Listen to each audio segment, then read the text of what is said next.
You're listening to KSKQ 89.5 FM, Ashland, Oregon, and KSKQ Translator K231CW 94.1 FM in Medford, Oregon. You can also tune in online at www.kskq.org. Warning. The following program may contain views and opinions expressed that are solely those of the host, selected AD, and guests, and do not necessarily represent the views and opinions of KSKQ Community Radio and the Multicultural Association of Southern Oregon. But it is KSKQ's mission to produce community radio that's sustainable and resilient communities through the exchange of ideas and the celebration of cultural diversity. And right about now, special presentation we're calling Conflict of Interest, Justice for Hakiym. Be right back on KSKQ 89.5 FM, Ashland.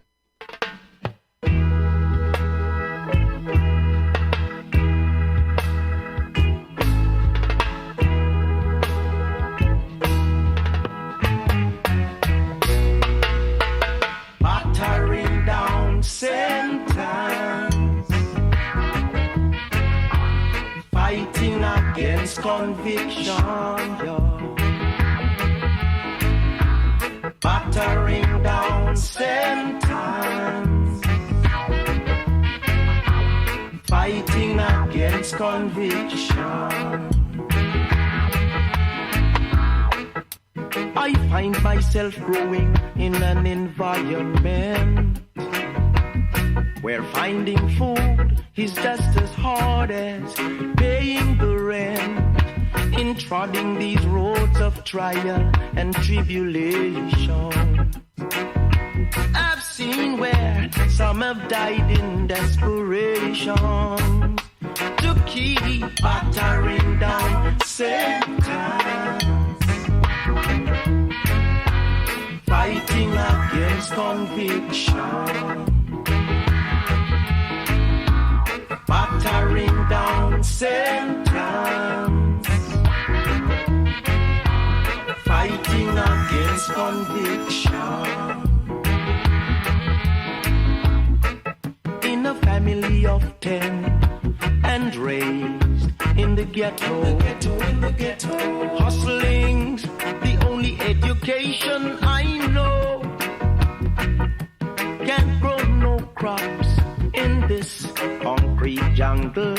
A situation like this is getting too tough to handle to keep battering down sentence, fighting against conviction, battering down sentence, all day long, fighting against conviction. With a pregnant woman, yes, and 5 kids to care for. Can't cool my heels, I've got to do the town. Skillful as I am, the jailer man is bound to find me. I pray the day will come when I shall be free from battering down sentence, fighting against conviction, battering down sentence, all live long day, fighting against conviction. To be trapped and caught and taken before judge and angry jury, pleading before men who seem to have no mercy. Can't afford to find myself down in the dungeon. I've got to stay free so that my kids won't be battering down sentence, fighting against conviction, battering down sentence, all live long day now, fighting against conviction. Now a fugitive at large Could this be my destiny?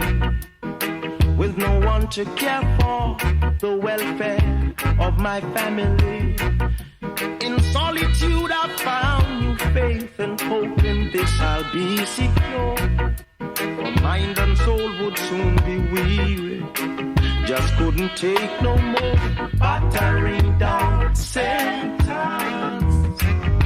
all live long day, fighting against conviction. Children, hear me when I say, battering down sentence, all day long, fighting against conviction. Hear me when I sing my song, battering down sentence. You're listening to KSKQ 89.5 FM, Ashland, Oregon, and KSKQ Translator K231CW 94.1 FM in Medford, Oregon. You can also tune in online at www.kskq.org. And support for KSKQ comes from our listeners and from Southern Oregon Jobs with Justice, which brings together labor unions, religious congregations, student groups, and community organizations to improve working people's standard of living, as well as job security and their right to organize. For more information, it can be found at sojwj.org or simply by calling 541-841-8341.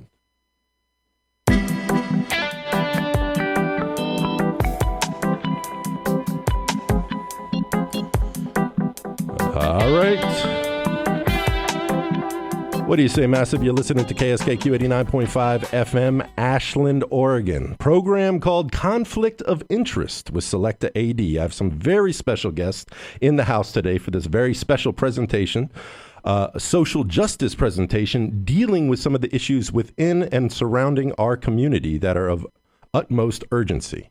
So without any further ado, I'm going to get right into it. This program is entitled Justice for Hakiym, dedicated to Hakiym Sha'ir, also known as Brian Simpson, who is sitting in jail right now simply, as it would seem, for defending himself. And to find out all the details about this situation, I'm going to defer to my special guest in the station right here, right now, my friends Tina Jo Neal.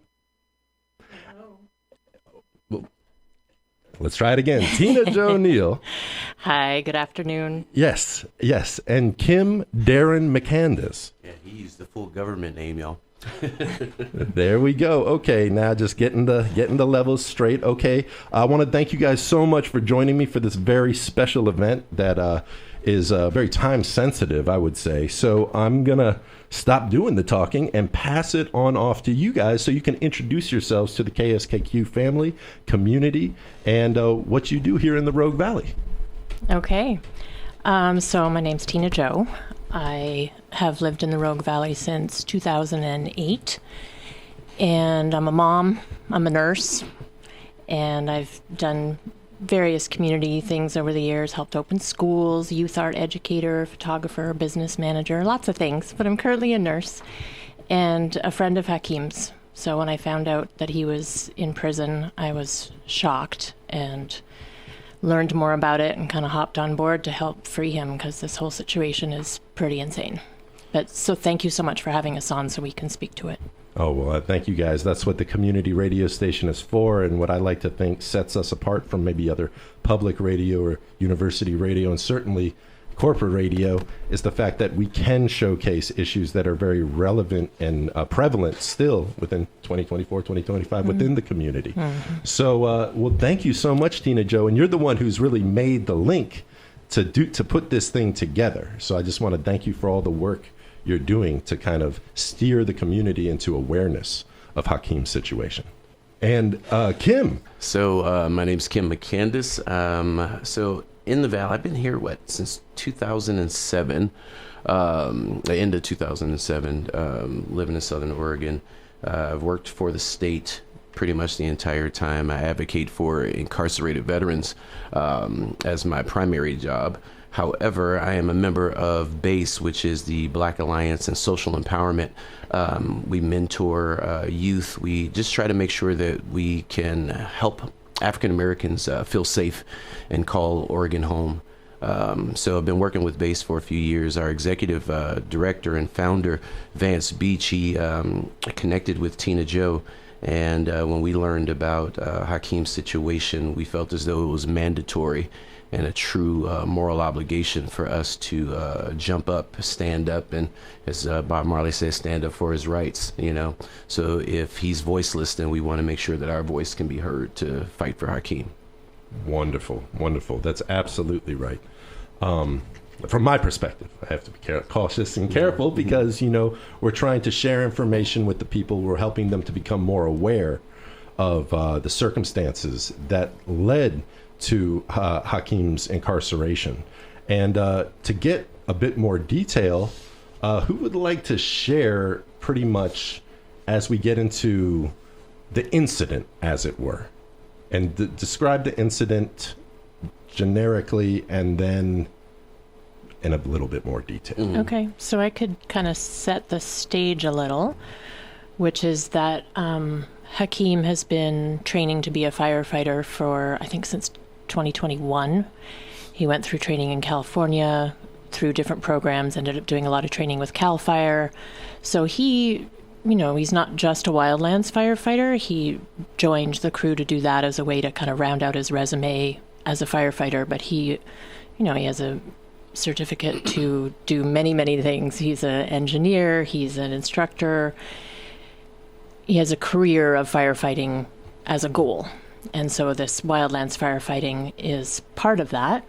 And so he ended up coming up to Oregon. He worked here for 2 summers, fighting some massive wildlands fires around here. Oh, yes.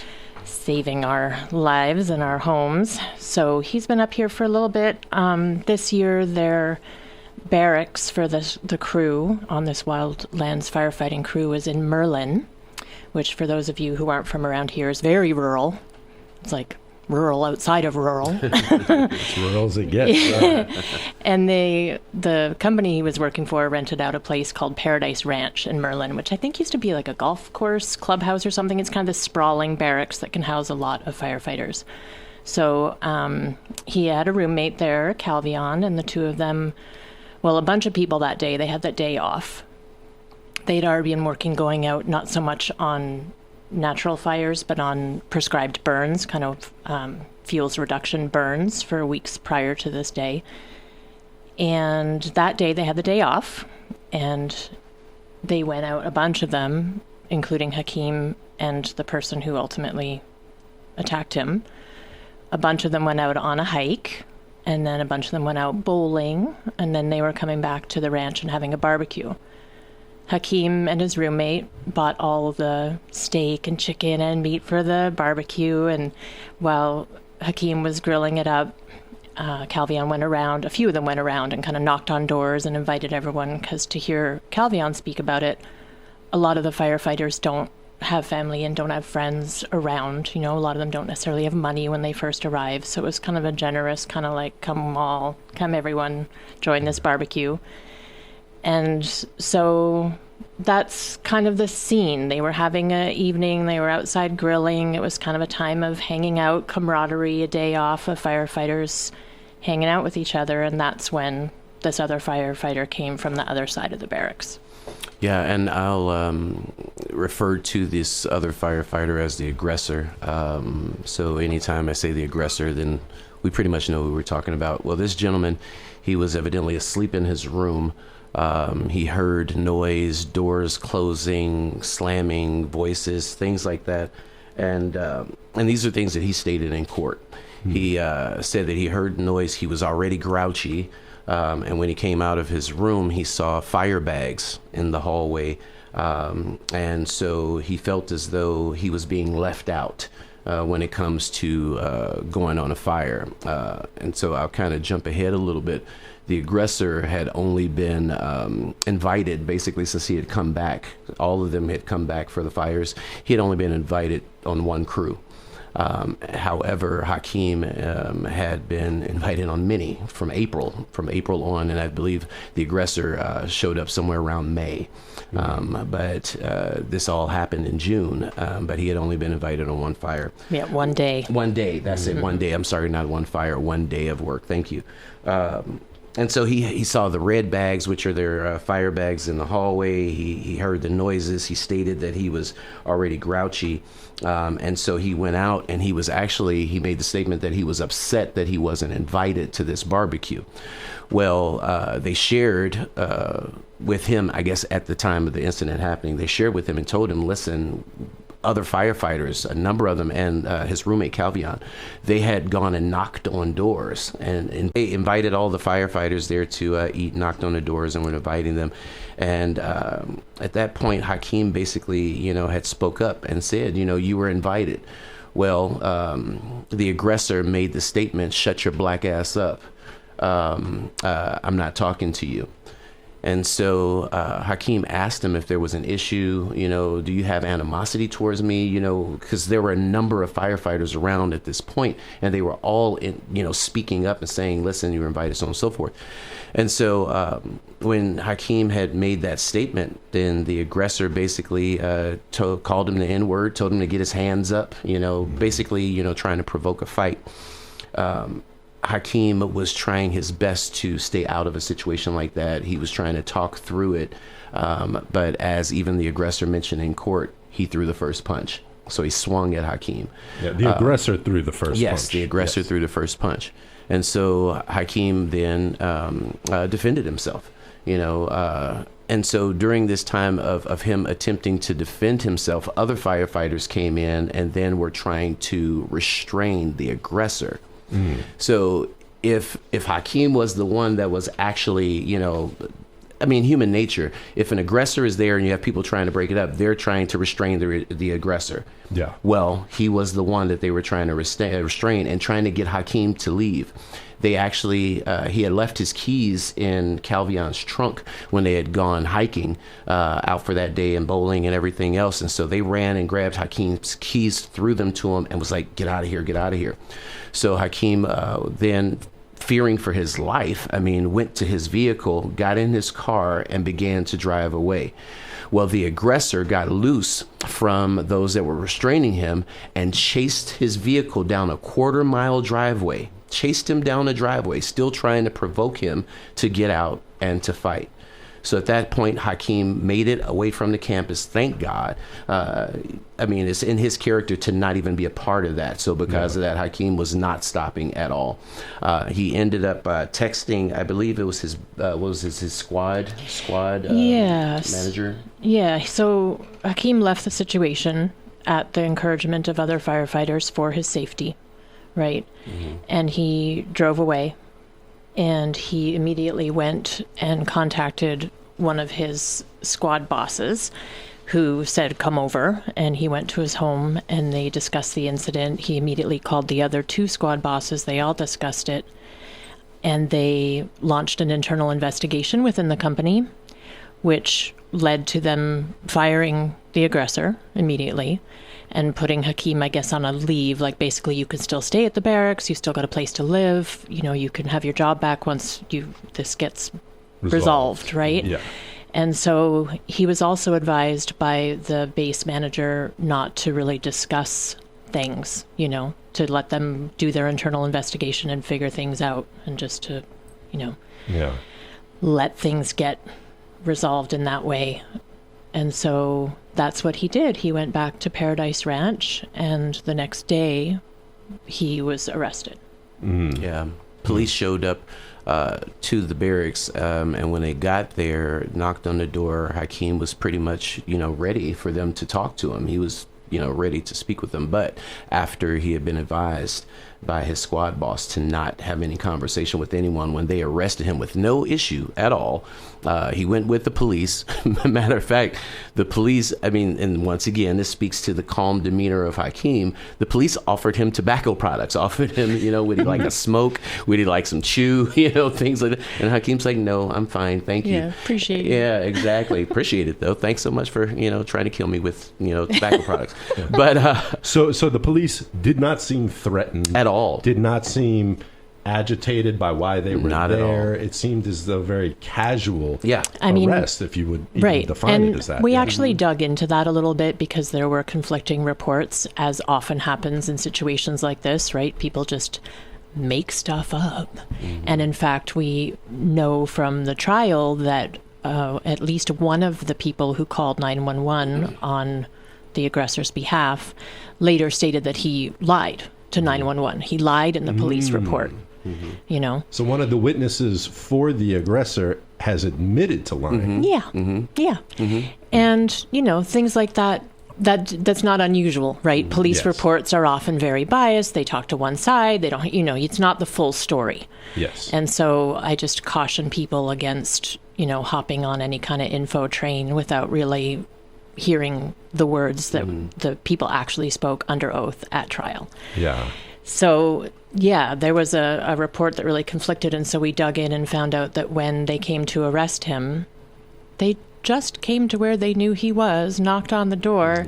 Hakiym heard them knocking on the door, knew it was the police, and he was still in his swimsuit from going to the river, so he changed into regular clothes, and they came and knocked on his door. Are you Brian Simpson? Yes, I am. Read him his Miranda rights, took him down to the station. It was all very cordial, very peaceful.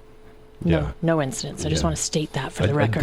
A diplomatic incident, which is drastically different from a depiction of, as I've gone through, it sounds as though it was almost manufactured to appear as though he was leaving the scene, he was fleeing the scene. Now, an incident like this does not happen in a vacuum. In retrospect is 2020. Had he known a situation like this was going to go down, maybe he would have not taken the advice of his other firework and said, no, I can't leave right now because this has to be, you know, he probably didn't even think it was going to be complained to a police. Yeah. Well, interesting, because talking to him about it after the fact, I asked him, like, what was going on in your mind? What was happening in that time?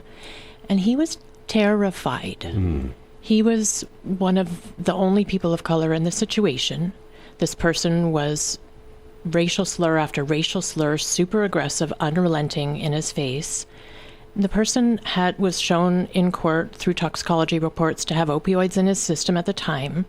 So he has this like extremely aggressive, racially motivated person in front of him, unrelentingly coming at him.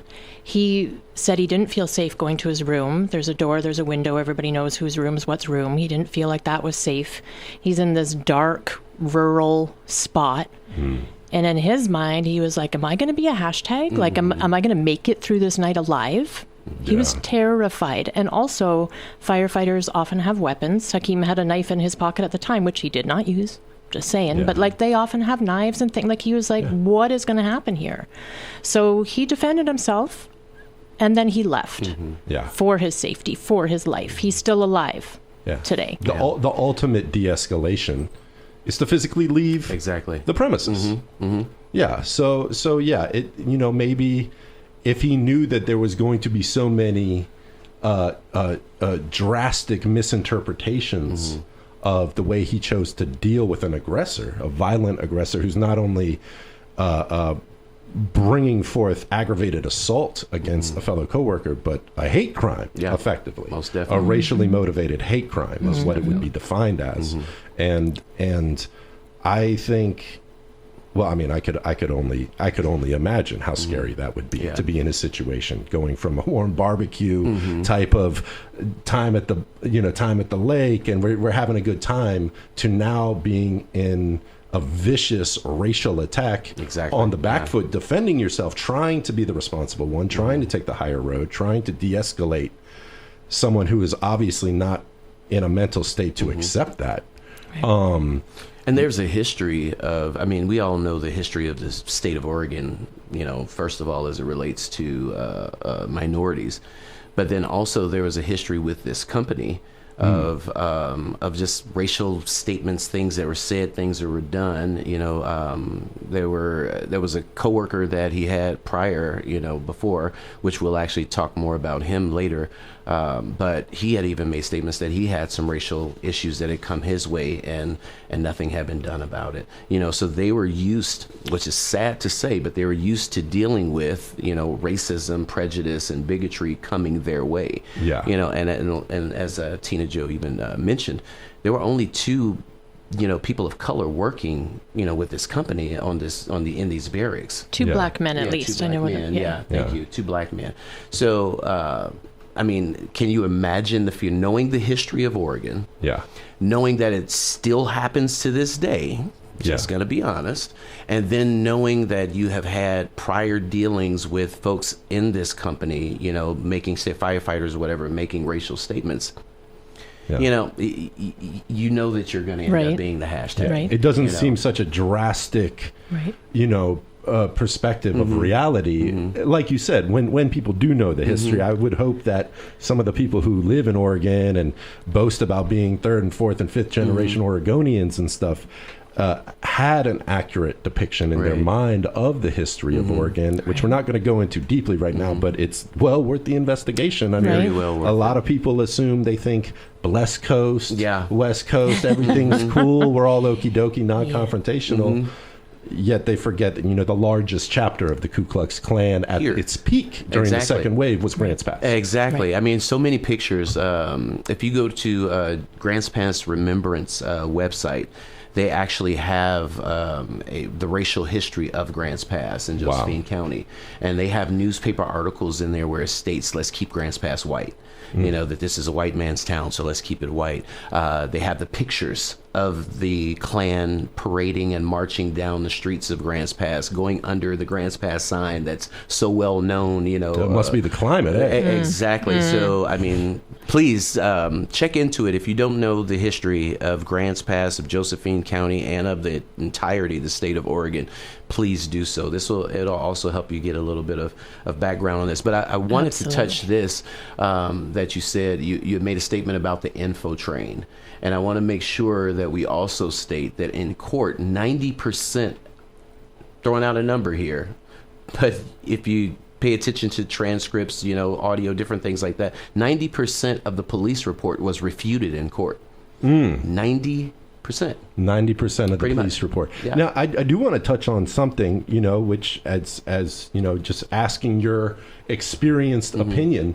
Now, I'm from Washington, D.C., and a lot of my friends, my African-American friends in Washington, D.C., if they were involved in a situation similar to this, they would be far less likely to call the police to deal with the situation. Now, do you think this could have been relative to Hakiym's situation, where he's like, I'm just hoping the supervisors can sort this out peacefully. I'm not looking for anyone to get arrested. I'm not the first to call the police on it, which apparently maybe he should have been in retrospect, because I guess all I believe the aggressor had was the opportunity of no one calling the police and him being the first one to call and make a complaint about an attack, which could have led to 90% of the arrest report being refuted. Well, I think too that I'm not totally sure the sequence of events, but I think the police got involved because the paramedics were called. 911 was called because of his injuries, right?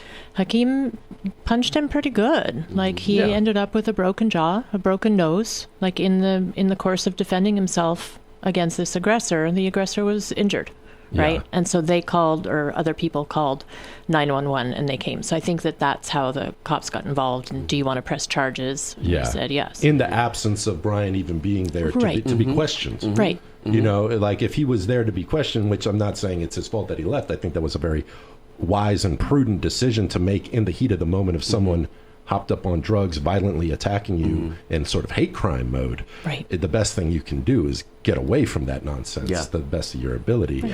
And but I mean, you would think that his citizen rights through the Constitution, as well as the Oregon state rights about defending yourself, would be enough. You would think so. To at least protect you in defense of the assault that the assailant or the aggressor actually suffered. See, this is where it gets really interesting. and concerning. Yes. Because talking to so many people, including his court-appointed defense attorney, it seems such a clear-cut case of self-defense.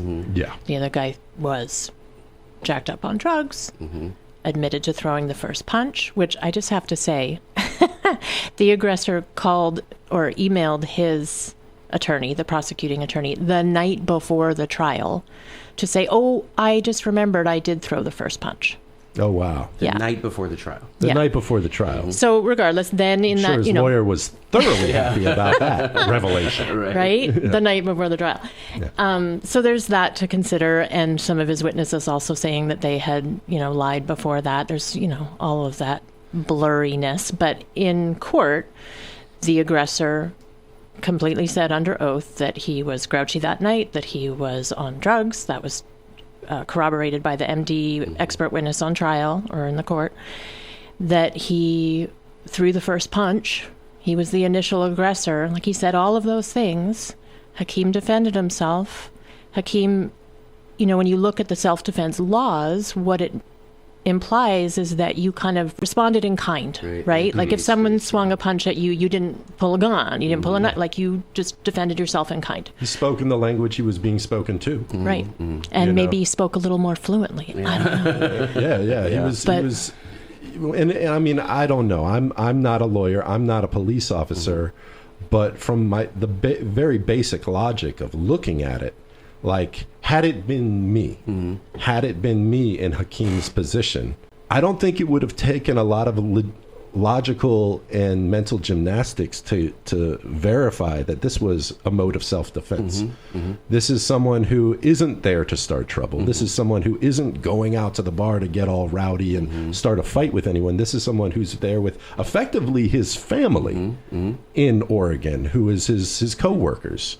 And I'm sure that, I'm not a fireman, but I can imagine the fraternal order of firemen is very much a brotherhood, like soldiers, like the military, like the police, to where it is a sense of family. And it was. I mean, all of these firefighters were stepping in and trying to get Hakiym to safety. I mean, that's literally what was happening. They were restraining the aggressor. They were telling Hakiym, go. They were getting his keys and getting him his keys so that he could drive away and leave. Yes. So, I mean, they all really stood up for Hakiym and tried their best to keep him safe. But I think that also goes to speak towards the aggressor's character, that, everybody was very quick to jump to Hakim's, to his aid and try to get him away. It seemed the majority knew who was being out of line. Right. And interestingly, there were a number of statements from other witnesses that spoke to that, including one female firefighter who put herself in front of the aggressor and tried to get him to calm down and stop before he swung that first punch. And he essentially got her out of the way and continued with his assault.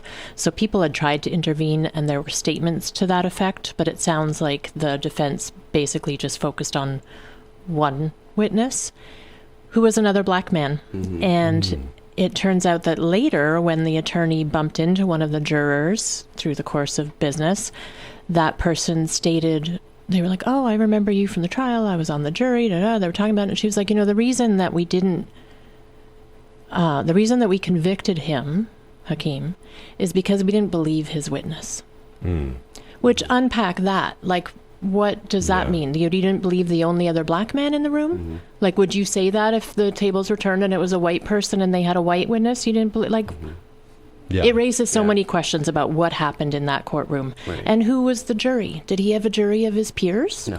No, it was for all appearances. It was an all-white jury, a white attorney, a white judge, and this black man by himself in Grants Pass. I just want to back up too and say that I find it ironic that Hakiym, when he first got the job up here 2 years ago, had people worried for him. Like, you're going to Grants Pass, you're going to Southern Oregon, you're going to Grants Pass. Do you know? County. Yeah, people were like legit worried for him. And so he came up and, he carries himself well. He has a way of interacting with people that garners a lot of respect. And he was like, I got this, it's okay. But he was nervous. People planted the seed of like, what are you doing going up there as a black man? Do you know the history of this place? And then when he got the job, he reported like just the wonderful people that were there and his new friends and like how they were all out there on the line together and like what hard work it was and grueling conditions and everything. But that camaraderie of doing that very hard work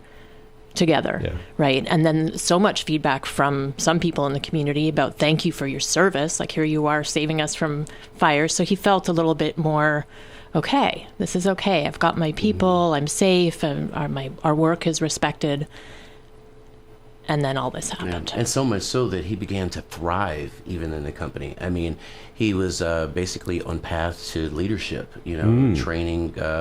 So for those that don't know about firefighting, you pretty much start with a shovel. Right. And digging lines. Yeah, exactly. That's the beginning of it all. Hakiym was basically leading lines with chainsaws and the Pulaski tool, and the aggressor was still on a shovel. Despite having worked there much longer than Hakiym, exactly. So that also even speaks to the aggressor, and I've never been one to victim shame or anything like that, but he's not a victim, the aggressor. No. However, he has a past as well. I mean, he attempted to throw himself off of a cliff while they were on a fire. They all basically, tried to take care of him, stopped him from attempting to kill himself. I mean, he had there are a number of things that speak to the aggressor's character, but there's a plethora of things that speak to Hakiym's character. I mean, we can even think about it. At the moment of this incident happening, Hakiym bought all of this food to take care of all of his brothers and sisters. Yeah. That speaks to his character. The fact that and once again, we'll cover this later, another firefighter, he helped to save his life, with a tree falling. That speaks to Hakiym's character, but there's so much more. I mean, and we're gonna hit all of it, but I'm angered and I'm frustrated, by knowing about all these things. And we got a chance to speak with Hakiym, and I'm telling you, Hakiym is thinking, how is it that a person who defends himself, a person who is called all of these ugly names, a person who's respected, how is he the one that's sitting in prison for 70 months for assault too, but the one who threw the first punch, the one who had the past of being a rabble-rouser and starting things, who wasn't, I believe, in my opinion, trusted by the company because he was still on a shovel. How is it that this person that's done all these things, why is he sitting free and trying to say that, I woke up in a sea of crimson and all these other, statements that he's made? He's like, but Hakiym's the one that's in prison. It's ridiculous. Yeah. It's ridiculous. Yeah. It's a completely contrived miscarriage of justice from my perspective. And I try to observe things objectively. I try to use the facts and information that we have available to evaluate. Is there any way a group of 12 people, 12 Josephine County citizens and a judge could accidentally ignore like the blatant facts in this case and the blatant miscarriage of justice within this case? Without disregarding racial prejudice, disregarding like cultural bias, disregarding racism and things like that. Is there any logical thing that could have confused the stream at all? And I'm really struggling to see it. Well, I do think that the misinformation we spoke about earlier, I don't even want to give it airtime. Right. Exactly, but because I think that it's hard to untell. A lie is spoken and then it's out there. Even though the truth can be told over and over and over, that lie is still existent in people's minds and hearts. Yes. Right? And so that police report was based on testimony from the aggressor, and that made it to court. And so some of the things that were being shown in terms of Hakiym's level of the punch and the broken jaw and all of that, I think were really blown out of proportion. But they had that expert testimony from MD, a doctor there, who refuted all of that and was like, there are no battle wounds. That's what they call it. There is nothing that is showing that he did these things that he's being accused of. It looks like a straight up punch, a straight up, like on the stand, a doctor said, these are not battle wounds. This is a fight. I also wanted to say, because you did speak about the drinking and such, that Hakiym made it very clear that he'd had like 2 ciders that night. He's in his 40s, and a lot of these firefighters are in their 20s and 30s, so he's like, I gotta be extraordinary to be ordinary. Like, he hydrates, he works out, he doesn't drink a lot, like he's trying to be on the job and he's trying to live a good life, it would sound right, like. and take good care of himself out there and do a good job. He's really respected as being a hard worker. And I also wanted to say, sorry, I'm like making notes here, but the piece about the camaraderie of the firefighters and what he found up here, even with all of that, like, he always carried his firefighter badge with him. He had it hanging off his rearview mirror. He has a sticker on the back of his car that says firefighter, because he knows he has to have that extra level of acceptance. Or so many times people are like, what are you doing here? How are you? I mean, know, Kim, you can speak to this more than I can, but there's a lot of like, who are you? Why are you here? Vibe. Yeah, just suspicion, right? Intrigue bordering on suspicion. Right. How'd you get here? Why would you even? Why would you decide on Oregon as a place to? You must be with OSF. Pretty much. Yeah, either with OSF or you play sports in the area. It is sad. I do have to qualify myself quite a bit. It's almost like you have to carry around paperwork that has your pedigree, and says everything that you've done, are doing, what your experiences, what's your schooling, so on and so forth. Because I do get it, quite a bit. Why are you here? And it's sad, but these are still the things that we deal with. And you had asked the question about the jury and the judge and the peers, the supposed jury of peers, so-called peers. Yeah, exactly. That's what it is. Yeah, and you couldn't relate to a thing constantly. Yeah. I mean, they charged him with assault too. Yeah. Which, if you know what assault too, as a matter of fact, I have it right here. Let me share this. Yes, please. In Oregon, assault in the second degree is a Class B felony that occurs when someone intentionally or knowingly causes serious physical injury to another person. Intentionally or knowingly causes physical injury to another person with a deadly or dangerous weapon, and recklessly causes serious physical injury to another person with a deadly or dangerous weapon under circumstances that show extreme indifference to human life. Now, Hakiym, first of all, defended himself. Self-defense. There was no intentional or knowing cause, of serious physical injury. There was no premeditation, no plot, no plan. None at all. Yeah. There was no weapon involved. And as Tina Jo mentioned, I mean, we're talking about firefighters. Even Hakiym had a knife in his pocket. It never came out. Right. Because he was just attempting to defend himself and create space so that he could get out of the situation. There was no reckless, endangerment of with a deadly or dangerous weapon, showing indifference to human life. Not at all. I mean, Hakiym is actually, basically, even as angry as he is, just hoping that everyone included or involved in the whole situation is okay, because that speaks to his character. He cares for people. I mean, and it speaks even to his past. It's not assault 2 anyway. Even if, say, he had done anything, it would not be assault 2. No. Yeah. Self-defense. Sorry, go ahead.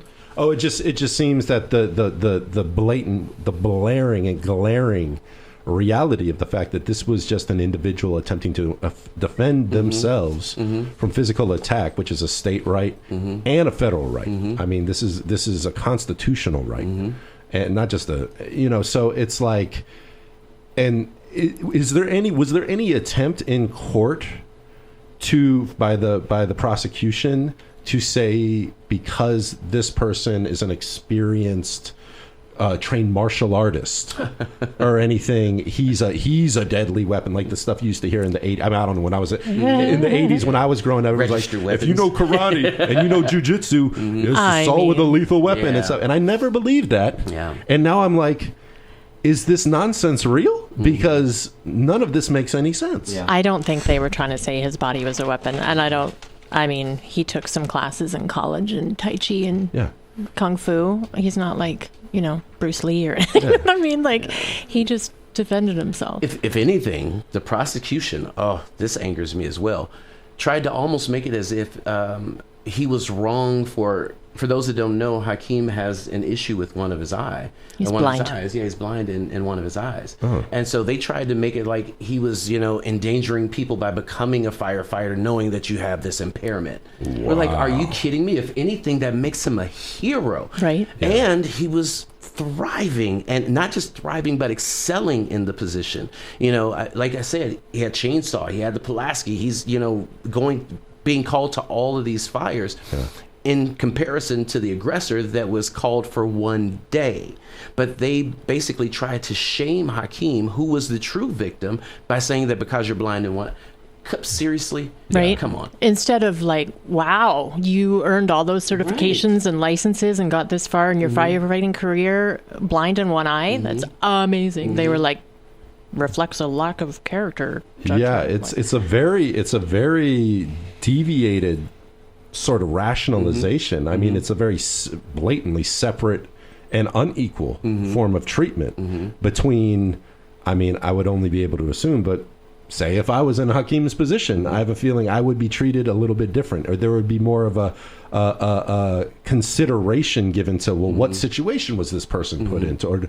And I'm not seeing that at all. Right. I'm not seeing that at all as I'm, listening to you. I'm looking at the police records. I'm evaluating the stories from the witnesses, and I'm just saying, this seems like a very clear, open and shut case. I have a little clip from his attorney. Yes. Could we maybe play that? Because Yes. he agrees with what you just said.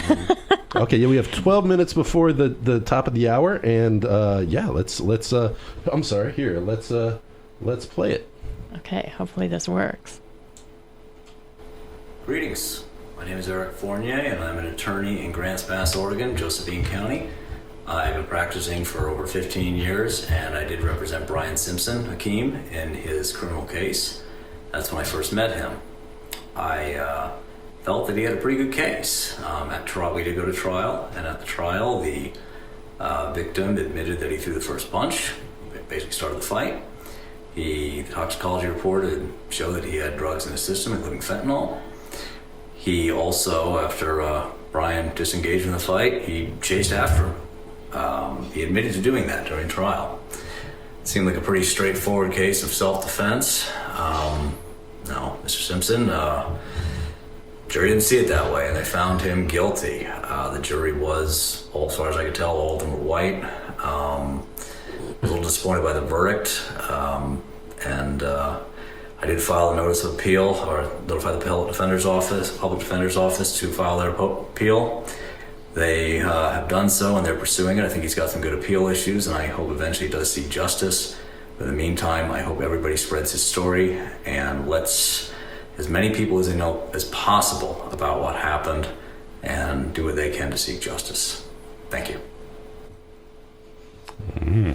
Right. I mean, it sounds like there shouldn't be so much question, let alone the outcome of this verdict, which, 70 months, 5 years, over 5 years in jail, simply for defending yourself. Yeah. And being the one moving in the direction of neutralization, moving in the direction of de-escalation, being the only one in the conflict to do so, yet you're the one being charged simply for defending yourself. The earliest date of his release is, I can't remember the exact day, but it's April 2030. At which time his kids will be grown, right? He's got children who miss him terribly. I've got a clip from them later. I also wanted to just say that while we're talking about the jury and the judge, that this judge is well known for how many cases he's had reversed, how many cases have gone to appeal and been reversed. He's kind of notorious for it. And the appeals court, thankfully in Oregon, apparently is pretty good and, ultimately would reverse the decision or anything, but we can't wait that long. No. Right? Like it can take a year or 2 years for something to be overturned. Meanwhile, he's in this dreadful situation, which we can talk about after the break. But we need exoneration. We need his name cleared of all the charges. He doesn't need to have this following around for the rest of his life. He needs to not have to pay restitution. Like, he needs justice. He needs to be freed yesterday. Yeah. Yeah. I mean, there's no reason he should be doing a day in jail. Mm-hmm. I mean, from my perspective, I mean, I'm really reaching, guys. Right? I mean, people for at the prison, rationalization he's of had this. corrections officers at the prison be like, what, you're here for a fight? Mm-hmm. You're here for defending yourself in a backyard fight? Like, his cellmate's a murderer in for life. Like, what the? The most extreme sentence for an illegitimate reason. I mean, it's about as stereotypical a state of racially charged injustice as I've ever seen since I've been living in Oregon. Yeah. And I mean, I've seen some stuff, you know, and for all those out there who may or may not know a bit more of the history of Oregon, having such a racially charged atmosphere in this region, the Pacific Northwest region, there's a book people could look at. It was written in 2003. It's called 100 Little Hitlers. The Death of a Black Man and the Trial of a White Racist, the Rise of a Neo-Nazi Movement in America. And it's focusing on a 1988 group in Portland, Oregon, of skinheads known as the East Side White Pride. But in researching this book, it was uncovered how thriving of a neo-Nazi fundamentalist white supremacist violent militia scene actually exists in the Pacific Northwest. So this idea of come to the West Coast, it's all good, it's all chill, that's true, but for some may people. not be for you, Right. You know, I mean, it's what is your hue, you know, which means we are not really as far along in the progression of like the social conscience of where I would personally like to see America be at a point where we can come together and we don't have to agree with each other's religions. We don't have to agree with each other's politics, but we can come together out of the preservation of security within the communities in which we exist and live in. And to me, it sounds as though Brian Simpson was seeking that type of community within Oregon. He wasn't here to stir things up. He wasn't here to rock the boat. He was literally here for his own personal growth and development in becoming a firefighter. And a spirit of service. This is a man, and we've got a lot we can talk about who he is and the things that he's done in his life. But he comes from a place of a big heart and wanting to give back to the community. So it wasn't just a job. It was like, let me go save some lives here, you know? Yeah. He wasn't just manning the store down at the Penny Mercantile or whatever. Nothing against people that do, but just like as a reflection of his character, this job is not just a job. Yeah, it's purpose. Right. It's purpose. It's meaning. But to your point about the white supremacy situation in Oregon, I think it's really worth pointing out that, you know, so here Hakiym's, you know, a victim of a racially motivated crime. Yeah. A victim of a racially biased justice system. Did you hear the air quotes there? Yeah.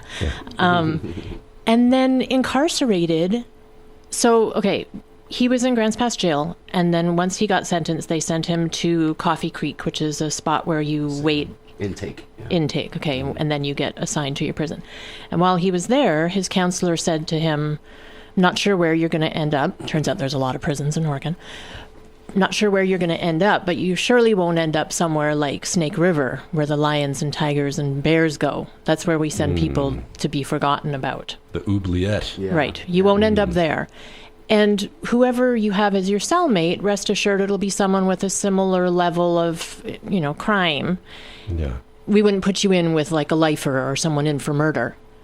And what do you know? He's in Snake River with the lions, tigers, and bears. His cellmate is someone in for life for murdering and other nefarious acts. And this prison, I guess it's known as Gladiator School and the Snake Pit and many things, but there's an effort to try and close this prison down because it's one of the worst. And there's a very strong gang situation going on there. And based on race. Based on race, right? And there's like all the different white gangs, and then like it's just super racially segregated to the point that when he was getting his orientation when he arrived, and I made sure to clarify that this was actually orientation with staff standing right there. It's not just like the prison culture. He has to sit at the tables with the black folks. He has to wait for the black phone. There's 6 phones. We can't use the white phones. Yeah. Can't use the Mexican phone, which is anybody who speaks Spanish, apparently. Like, he has to wait in line, even if there's other phones available, to use the black phone. Yeah. We're like 2024. And, risk his life if he dares defy any of that, right? Challenge the norm in this place. Mm-hmm. So he has to subscribe to a way of life that he has done his best not to exist in. Exactly. Right. And to oppose and to be effectively an example of change of a system that has a history of that, and trying to create a new system where we can all come together, and you can depend on someone who may not be your race or your religion or your creed to be there in support of you, as hopefully we would be in their support for them in the same sort of way. But now he's in where? The Snake Pit? He's in Snake River in Ontario. Yep. And the way he describes it, he's got his head on swivel. He's just making wise choices and, trying to not get pulled into any situations, because there's fights all the time. They get put on lockdown all the time for fights breaking out, a lot of them racially oriented. So, another reason why it's so urgent that we get him out of there, Yes. Yeah. I mean, time is of the essence, and in this next hour, we will be getting into more of what we, as a community and individuals, can proactively do to allow our plea for justice to be heard by Tina Kotek and I think mayors and governors, and take it all the way up top to whoever's sitting in the Oval Office. I mean, people need to hear it. If we are in an age where these things are of serious concern to the culture and the citizenry of the United States of America, this is a dyed-in-the-wool example of what we need to be opposing, fighting against, and fighting for justice for, to create legitimate change, not just virtue signaling, not just genuflecting, not just pandering and fist bumping when there's no effective change. There's no recognizable legitimate change. These are the things that need to be changed. These are why there's so much frustration, I would imagine, on behalf of marginalized and subjugated minorities who are doing their best to exist in a place where they are drastically outnumbered, but are still trying to find a way to make it work. And then this is what you end up having to deal with, not just by aggravated, drunk, violent people, racists, but courts of law, policing, judging, judicial. Like, it's almost like nothing's even happened. It's like, are we in 1925 or are we working towards 2025? I kind of lost track when the same things are happening. Okay, well, we are at the 4 o'clock hour, so we will we'll bring it all back in. You're listening to KSKQ 89.5 FM, Ashland, Oregon, and KSKQ Translator K231CW 94.1 FM in Medford, Oregon. You can also tune in online at kskq.org. Warning. The following program may contain views and opinions expressed that are solely those of the host, Selecta AD, and do not necessarily represent the views and opinions of KSKQ, Community Radio, or the Multicultural Association of Southern Oregon. But it is KSKQ's mission to produce community radio that empowers the residents of the Rogue Valley, as well as building sustainable and resilient communities through the exchange of ideas and the celebration of cultural diversity. And here we are, conflict of interest, seeking out justice for Hakiym, here on KSKQ 89.5 FM, Ashland. And here are the sounds of Gregory Isaacs.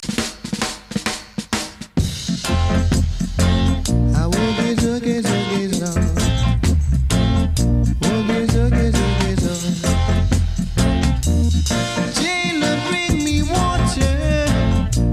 I'm thirsty to be free. I've got to speak my mind first, 'cause only freedom is my test. I've been accused and convicted wrongly. I've been abducted and selected. But now I decide to stand for the right. Whether in morning, noon or night, So let me have some water. I'm thirsty to be free. Got to speak my mind first, 'cause only freedom is my test. I know that freedom is my test. I will gaze, gaze, gaze on. Oh, gaze, gaze, gaze on. Oh, gaze, gaze, gaze on.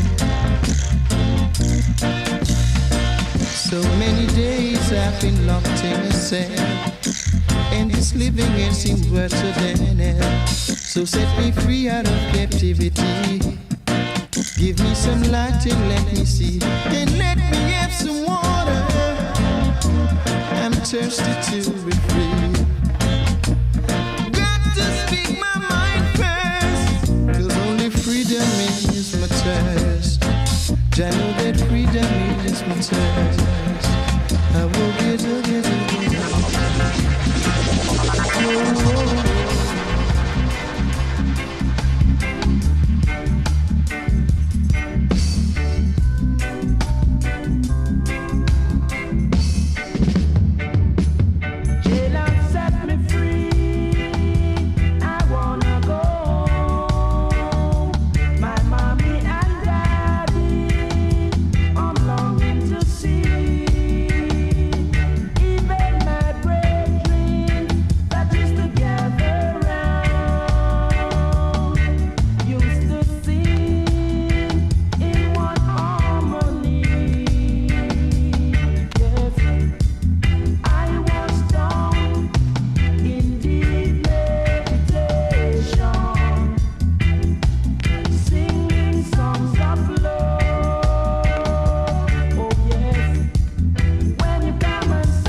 I said them carry me gonna jailhouse, jailhouse. Carry me gonna jailhouse for things I didn't do. The sun didn't shine or the rain didn't fall for me today. What's the cause of that? It's because I'm locked behind these doors for things I know nothing about. They try to frame me. I wouldn't do them wrong. Is it because I'm poor? Why they treating me so? You see, the sun didn't shine on me today, nor the wind didn't blow through my dread last night. Because I'm locked behind these doors in a jailhouse. I'm locked behind these doors in a jailhouse. You're listening to KSKQ 89.5 FM, Ashland, Oregon, and KSKQ translator K231CW 94.1 FM in Medford, Oregon. You can also tune in online at www.kskq.org.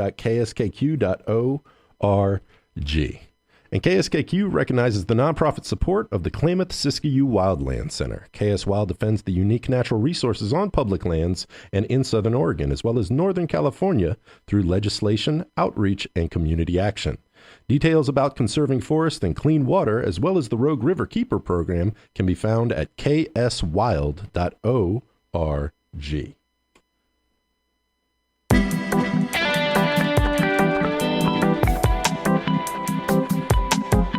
All right. What do you say, Massive? We're back. Here we are, KSKQ 89.5 FM, Ashland, Oregon. We're examining the Conflict of Interest program right here, specifically dealing with justice for Hakiym. Brother Brian Simpson is locked in a jail cell simply for defending himself from a violent aggressor. Now, let's figure out what can be done about this. I want to thank once again my wonderful guests who have been so generous with their time, Tina, Joe, and Kim, for coming and sharing the specifics, facts, and information about this case and how we arrived at this conclusion, surprisingly, and ultimately, and more importantly, what it is that we as individuals within the community can actually mobilize and do to change the current situation. So I want to take this moment to read an actual statement after the arrest of Brian Simpson from Brian Simpson himself, where he is letting you know exactly why he's in Oregon. And so here we go. In the words of Brian Simpson, I, Brian Simpson, am currently incarcerated in Josephine County, Oregon, after an incident involving self-defense against physical and racial aggression from a coworker. This is the same county where I have risked my life to protect its citizens during the Oregon wildfires. Since 2021, I have served as a firefighter, and this year marks my second with Grayback Forestry. I first trained with a paramilitary recruitment program in Southern California called FFRP. After that, I trained at the Fire Academy in Weed, California at the College of the Siskiyous. Upon graduation, I began volunteering at a Yermo Calico fire station, engine number 381 in Southern California. In parallel with my volunteer work at Yerno, I advanced my qualifications at Copper Mountain College, securing my Fire Apparatus 1A certification, which qualified me to operate Type 1, 3, and brush fire engines. I also completed my Pump Operator 1B certification, which elevated me to the rank of engineer. With my engineer task book initiated, earning my Fire and Emergency Service Level 1 certification, allowing me to assume the role of an instructor. Seeking to expand my experience in wildfire management, I took a sabbatical to serve the Grayback Forestry, Inc. in Southern Oregon, where I contributed to the containment efforts of some of the nation's largest fires. During my second fire season with Grayback, I worked on a hand crew as a Sawyer chainsaw operator, cutting hotline protective buffer to prevent the fire from spreading. This brings me to the reason I'm writing this missive. On June 17th, I went hiking, bowling, and later cooked for fellow firefighters. It was a normal day. Around 12 a.m., my coworker came from the other side of the firefighter barracks in court, he stated that he was feeling, quote, grouchy. He picked me out of 8 to 10 other firefighters and began using the N-word repeatedly and other profanities, aggressively telling me to put my hands up and pull my pants up to fight. I did not act with a guilty mind or lie in wait for Mr. Olson, but I defended myself when he swung at me. I had taken self-defense classes in college, Tai Chi, Kung Fu, and from my perspective, Adam Semp's perspective, I see absolutely nothing wrong with doing that. That would, to me, be interpreted as your right as a private citizen to defend yourself when you're being accosted violently by an aggressor. To me, it's pretty open and shut. But who knows? That's just what I think. What do you think, Tina Jo? I think this was a gross injustice, right? That's why I'm part of this campaign, which I have to say has been gaining a lot of momentum. There's a lot of people who hear this story and are deeply concerned and want justice to be served and want Hakiym to be free. I mean, the man wants to get back to his children. He wants to get back to firefighting. He's actually trying to pursue being in a fire crew in prison. Like, he is passionate about fighting fires.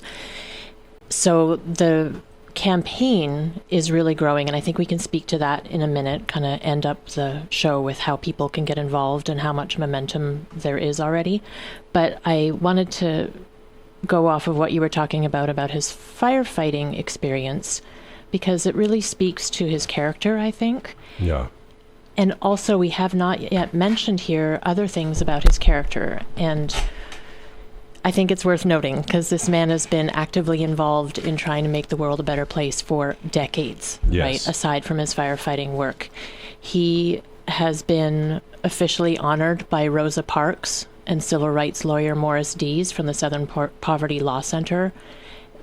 His name is placed on the Wall of Tolerance in the Civil Rights Memorial Center in Montgomery, Alabama, for his work in civil rights as a youth. Like, he got into it young. He had a rough start. And then he found his footing and started working with youth and doing all of this work in Cincinnati. He ended up working with the Cincinnati mayor, former Cincinnati Mayor Mark Mallory, on the Arts and Entertainment and Civic Engagement Committee. He worked with Ohio Governor John Kasich on the GAP program, the Graduation Achievement Program, promoting literacy amongst ninth graders. There's a mural of him painted in downtown Cincinnati by Arts Wave in conjunction with the Contemporary Art Center of Cincinnati for his work in the community. Like, honored by the city as with this mural downtown for his work in the community. Wow. He's a founding member and was a director of the Cincinnati chapter of the Hip Hop Congress. He's a spoken word poet, travels widely promoting his art and craft of being a poet and encouraging youth to find their voice in that venue. He's a founding member and program director of Elements Youth Center in Cincinnati, which is still standing today, this wonderful, vibrant youth center with so many amazing programs. He's one of the founding people of that.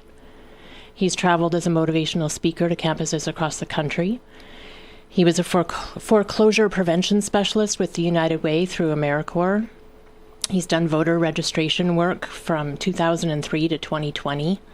Like, this man has done some work, you know, and even now, in the midst of all of this, he's speaking about when he gets out, how he wants to explore where he can get involved in Oregon.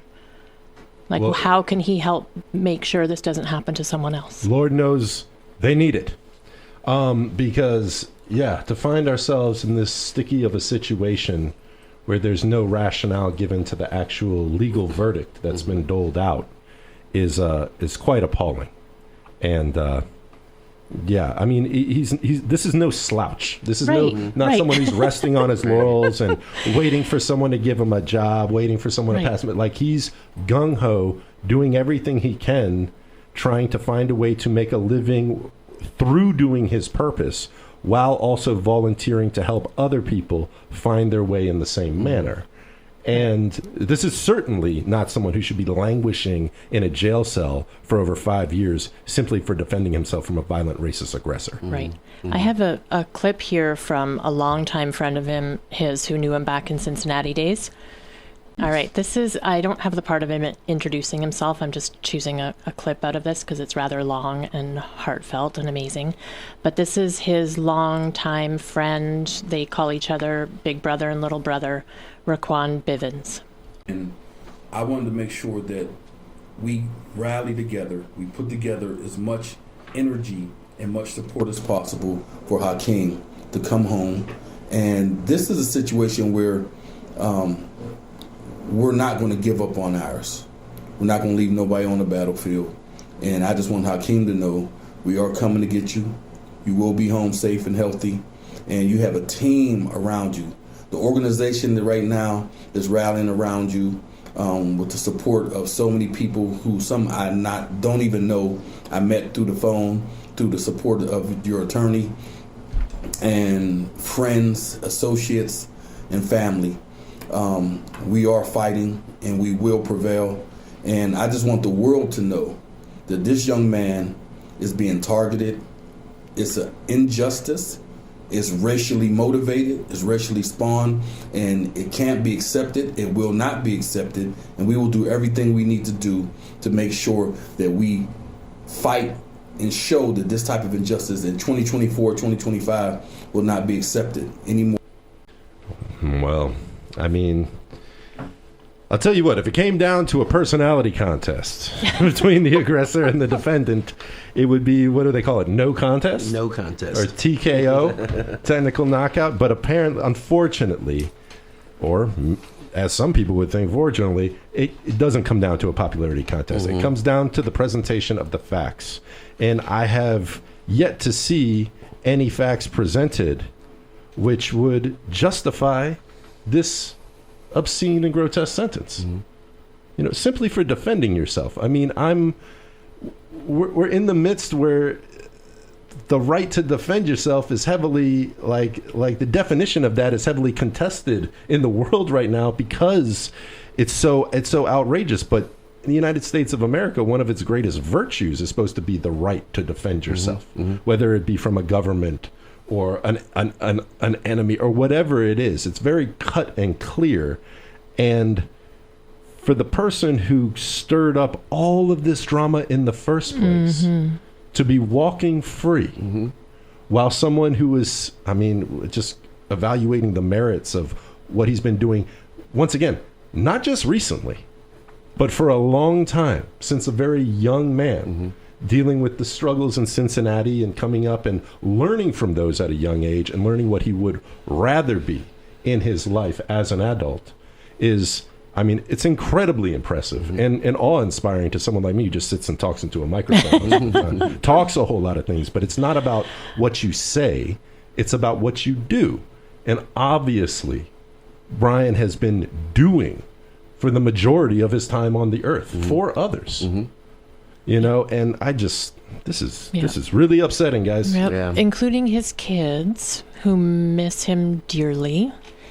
And I just wanted to play a quick clip from one of his boys, if I may. Yes, please.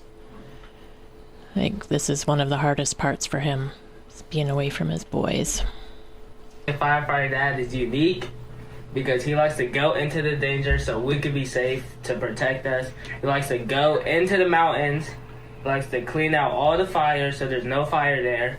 There's no wildfires in the forest, no fires in the mountains, there's no fires in our homes so we could be safe. Honestly, having a firefighter dad is pretty unique because everybody except my brothers that I know don't have a firefighter dad. We're the only person that I know have a firefighter dad. And I really miss him. I hope he comes home because I really miss being in his presence. I really miss him. I really miss playing games with him. Really miss talking to him. Miss his food. Miss his love. I miss everything. So hopefully he can come back home so we can all be happy. Wow. Yeah, it's increasingly beyond comprehension. That's how we've arrived at this place. And obviously, I don't know Hakiym personally, but I could only imagine that in the wake of all of this happening, he probably thought, this is unfortunate that this has happened, but no expectation of this incredibly heavy-handed verdict being given to him. I mean, a verdict at all really is pretty obscene from my perspective. I mean, there's, I don't know. I guess I grew up in a city where it's like if your ambition is to place your hands on someone else violently, then you're basically signing a contract saying, I'm willing to go to the cemetery for this. Mm-hmm. I feel this is important enough to do that I could die, and it would be my fault for dying if I choose to be the aggressor and lay my hands violently on someone else. And I mean, that's just the way that's why I'm always trying to neutralize the situation. I'm not one trying to encourage a fight or encourage violence or anything, because I know there's greater ways to resolve it. And it seems as though that Brian is one of these people who was working at doing that. But in the midst of being violently attacked, I can't even imagine the level of self-control it would take to keep from doing more to this person. Mm-hmm. I mean, as far as I'm seeing it, like you got off really, really light for what you did, for what you are guilty of doing and have admitted actively out of your mouth in a court of law that you were guilty of doing under oath. Right. At least you should suspect that there's going to be some level of self-defense. Yeah. You don't just swing at someone and come at them with all of that. And then what? He's supposed to just sit there and get attacked? Yeah. And so any other case where a jury is criticizing definitively blind person for defending themselves against a violent racist aggressor, I mean, it couldn't be more backwards. Mm-hmm. It couldn't be more unjust. It couldn't be more the opposite of what a democracy is supposed to be preserving and safeguarding its citizenry and protecting them from. Mm-hmm. So, oh goodness. Well, yeah. Here we are. And I do want to get to a point to where we can discuss the avenues of communication with our local, state, and even beyond government for what can be done to at least sound the alarm of this egregious inequity. Mm-hmm. No, I'm sorry. I was just going to say we also wanted to share a statement that was provided by a former firefighter who actually worked with Hakiym in the past. And his name is Jeffrey Williams, so I'm just going to read that really quick. It says, "Good afternoon. My name is Jeffrey Williams, and I am a fellow wildland firefighter Type 2 who has had the privilege of working alongside Brian Hakiym Simpson. We not only fought fires together, but we also shared time off duty, and I've come to know him as a genuinely good person who has positively impacted my life in profound ways. During one of the lowest points in my life, when I was consumed with anger and contemplating actions that could have ruined my future, Mr. Simpson stepped in with wisdom and with compassion. He advised me that it wasn't worth ruining my life over a conflict and encouraged me to rise above it and move forward. His words and support during that difficult time allowed me to change my perspective and focus on building a peaceful and meaningful life in Florida. Thanks to his guidance, I was able to rebuild my life, travel the world, and return to firefighting, a career that I deeply value. I'll never forget the day that Mr. Simpson saved me from a falling tree when we were out together. It's a moment that embodies his selflessness and courage, qualities he carries both in and out of his professional life. Even though I'm often out of touch, I hold Mr. Simpson in the highest regard as an honest, kind-hearted, and principled individual. Unfortunately, I'm aware of the hostile work environment and incidents of discrimination that can occur at Grayback. Having experienced a similar situation, I chose not to report it, but I know firsthand how damaging such environments can be. Despite these challenges, Mr. Simpson always maintained a professional demeanor, treating everyone with respect, even in the face of unfair treatment or racial discrimination. Brian Hakiym Simpson is a pacifist by nature, someone who lifts others up during their toughest moments and embodies professionalism and kindness in all that he does. It is truly disheartening to hear about the situation that he's facing, as he is the type of person who makes a positive difference in the lives of those around him. Sincerely, Jeffrey Williams." Speaks directly to his character. Wow. Yeah, it's I mean, I have to give Hakiym's lawyer the benefit of the doubt of being just as dumbfounded at the outcome of this verdict as any of us.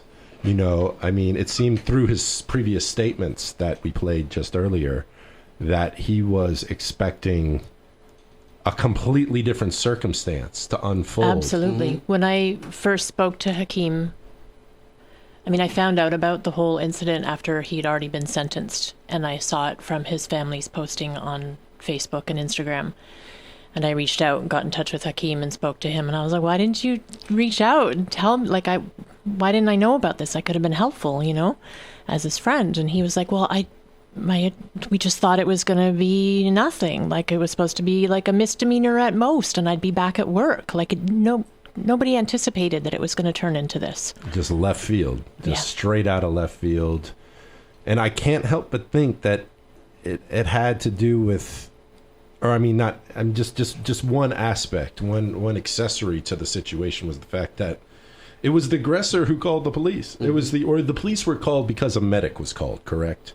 The police arrived. Yeah, it was 911 situation. And it was when the police interviewed the aggressor, seemingly looking at him as a victim because he was injured, and the victim, the true victim in the situation, wasn't there, that they're literally taking the aggressor's word as the report. Right.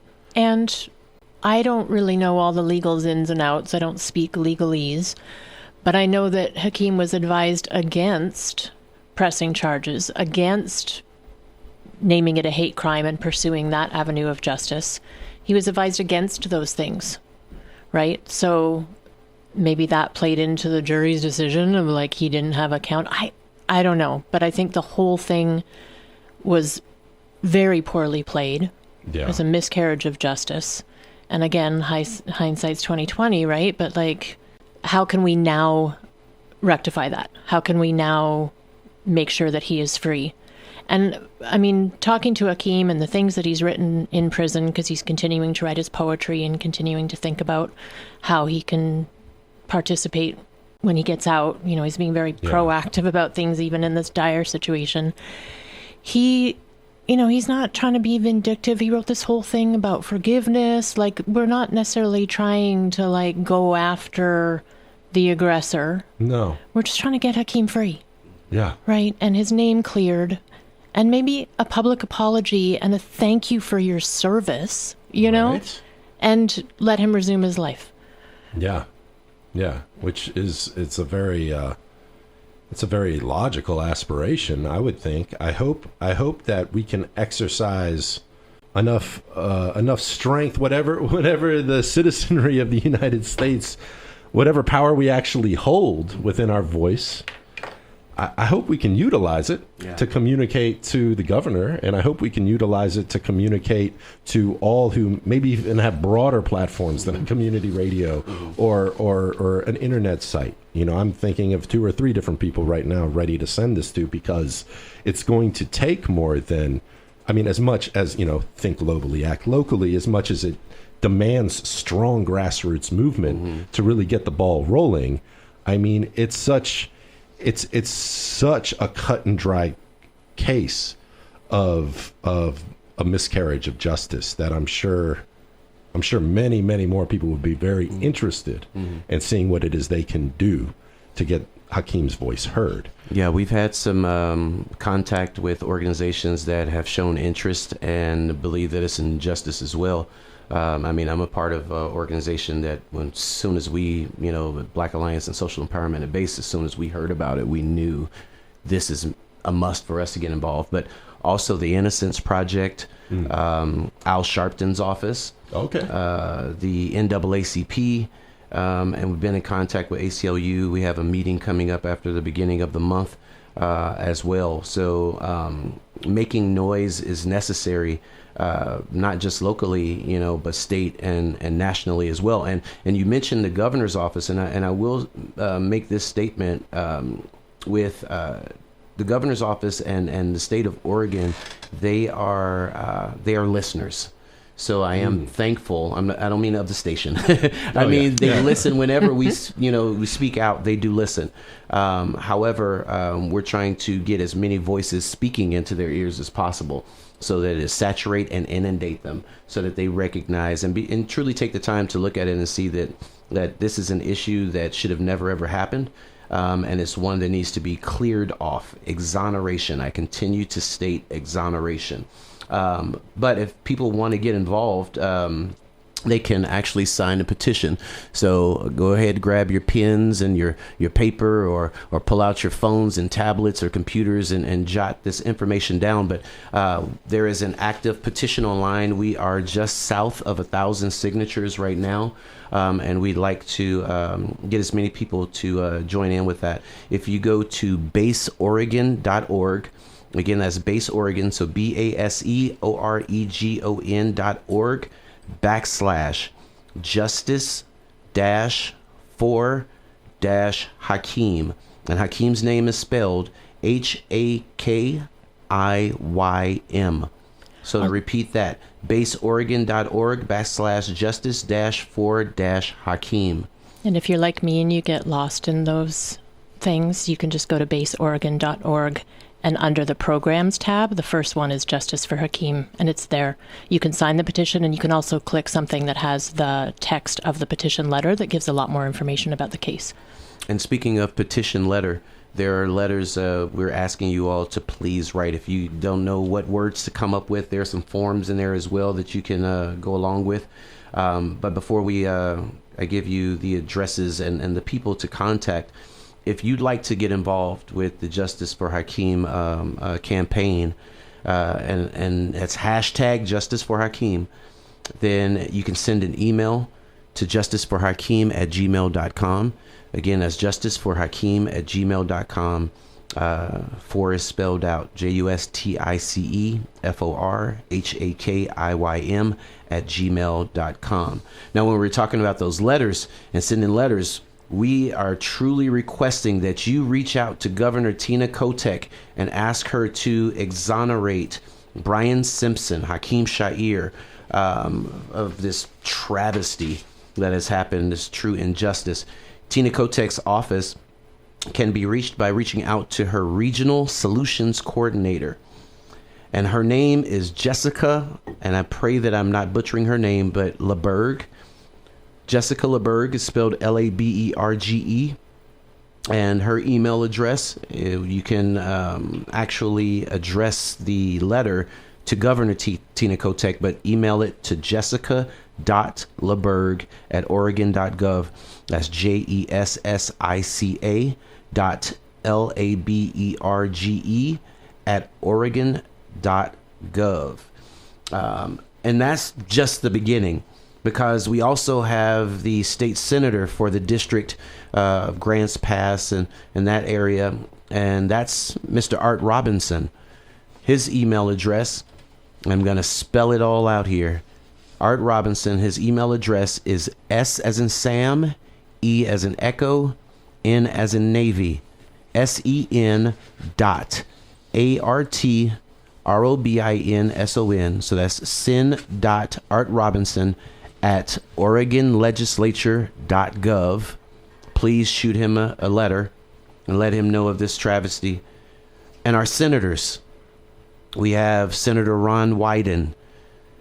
You can go to his website, and there's contact. Actually, for both our senators, there are contacts on their websites. For Ron Wyden, you can go to www.wyden.senate.gov, www.wyden.senate.gov. And our other senator, Jeff Merkley. Jeff Merkley, you can go to his website at www.merkley.senate.gov. And that's www.merkley.senate.gov. And lastly, we have our congressmen and our state representatives. Our congressman is Cliff Bentz. He is located in Medford, Oregon, and he can be written at 14 North Central. That's Suite 112. Medford, Oregon 97501. Or if you'd like to shoot him an email, you'll have to go to his website, and that is bentz.house.gov. That is BENTZ.HOUSE.gov.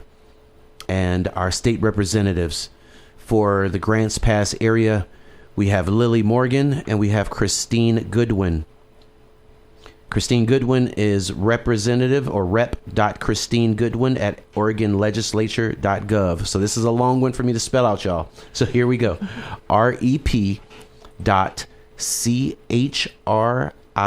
as in Sam, tin as in Nancy, egood as in David, win as in Nancy, at oregonlegislature.gov.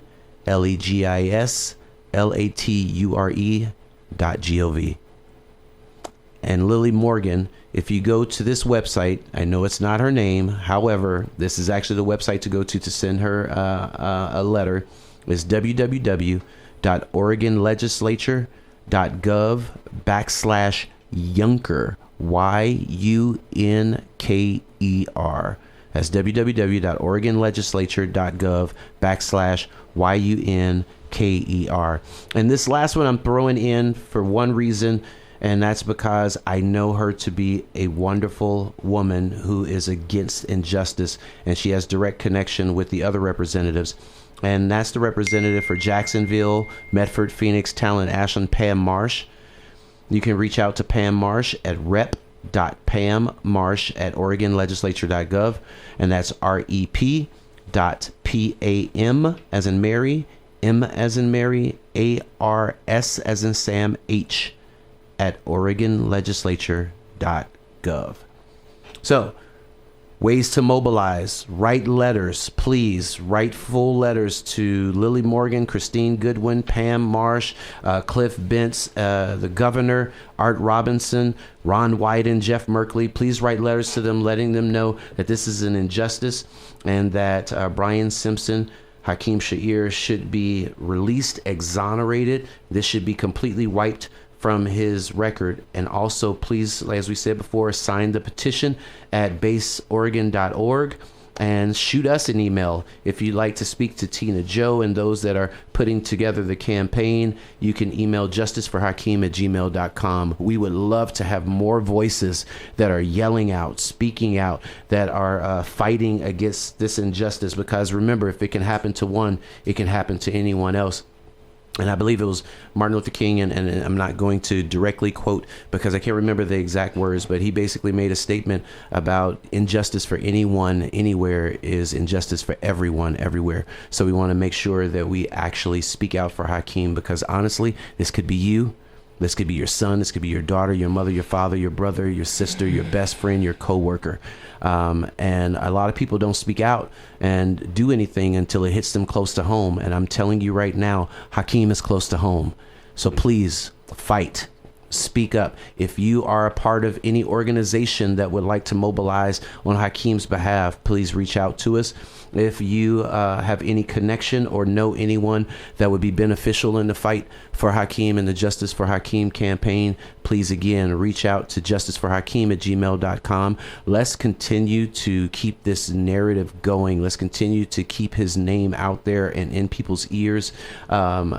We don't want to forget about him. He's not a flash in the pan. We don't want to talk about it today and then forget about him tomorrow and he's rotting away until 2030. We want to continue to speak on his behalf. We need Hakiym out of prison. The petition, I just want to mention, has doubled in size in a week. And I think that that's showing how much momentum, how many people are concerned, how many people are help spreading the word.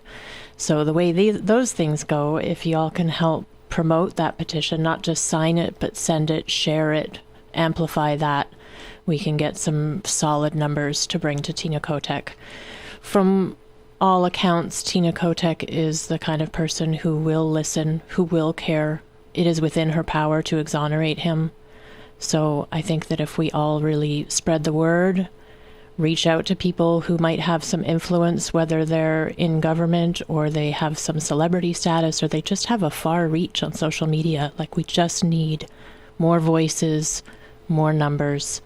I also just have to state, because there might be somebody out there who could help with this, all of this effort so far has been out of concerned people's pockets, and it's costly. And there are things that we want to do, like fly his brother. The Justice for Hakiym email is shared amongst a few people, including his brother in Ohio, and he would really love to come visit him, and we would love to fund that. So there's, expenses along the way, also sending him money in prison, because, check this out, he's working full-time as a telemarketer. I don't know how many of y'all know that there's all kinds of jobs in prison that people do for a pittance. But he's working as a telemarketer 7:30 to 3:30, Monday through Friday, and he makes $90 a month, which is now being docked 15%, including restitution for the aggressor. So, Hakiym has no money to send to his children, to buy them Christmas gifts, to buy himself warm socks. Like, you get the prison-issued whatever.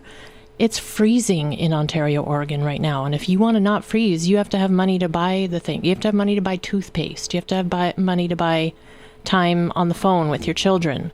All of that. And so that's been coming from a few generous individuals. But if there are other people that want to help out, that would be really, really much appreciated. And Hakiym wanted to relay, too, how much he sincerely, deeply appreciates everybody's efforts on his behalf. And is there a social media page or anything that people can connect to and possibly share on theirs as well? So I had already mentioned hashtag Justice for Hakiym, but on IG, on Instagram, it's HAKIYM_SHAIR. So Instagram, Hakiym Sha'ir. And on Facebook is Justice for Hakiym Sha'ir. Again, his last name is SHAIR. So you can do a search. If you're on there, you can actually just tap on the hashtag Justice for Hakiym, and you should be able to connect with all those things as well. And that's on Instagram and on Facebook.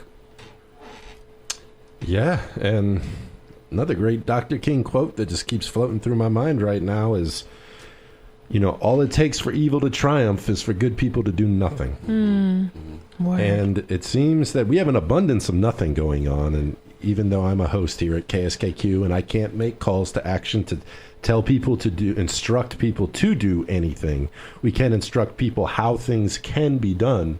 And if it be their will and interest, they can go to the base webpage. They can go catch up with the stories on Instagram and Facebook and get more information if they're inquiring about it. But, another thing Dr. King said is, change does not roll in on the wheel of inevitability. It takes work. It takes sacrifice. It takes making things uncomfortable, upsetting the apple cart so that we can see how dirty the bottom of the apple cart actually still is, instead of convincing ourselves that everything's okie dokie. And I certainly think, as a white person, I'm not Oregonian from where I was born, but I'm an Oregonian now.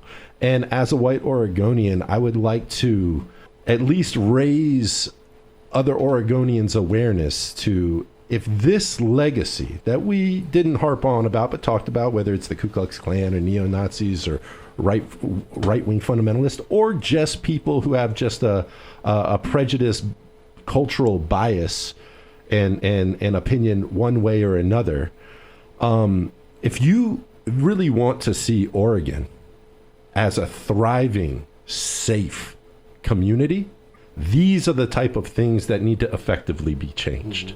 These are the type of seriously deplorable miscarriages of justice that need to be altered, because there's not a lot of written legislation that really needs to be done in 2025 to make people treated, to legislate people's treatment as equals in the country. What we're dealing with, what we're wrestling with, is the codes of conduct written in the hearts and minds of people in positions of authority. It's how they choose to prejudge people in their midst when they're in a position of actually having impact on their life, comfort, and well-being. And that's what needs to be changed. And the only way it can be changed is for the good people to do something. And I want to say this too, because I know that we have even talked about how there's a disconnect between the black community and law enforcement, and that's for reasons, historical reasons of, which I guess we shouldn't really get into, but the police were known to wrangle slaves when they were runaways, and there's been intergenerational trauma as it relates to that. But I want to say this about Southern Oregon, and I think that this is a step in a great direction. BASE actually has a racial equity liaison committee, and we are partnered with, and we have memorandums of understanding with the Ashland Police Department, Chief Ty. We have a connection with Jackson County Sheriff Department with Sheriff Sickler, and we are connected as well in Medford with Chief Ivins.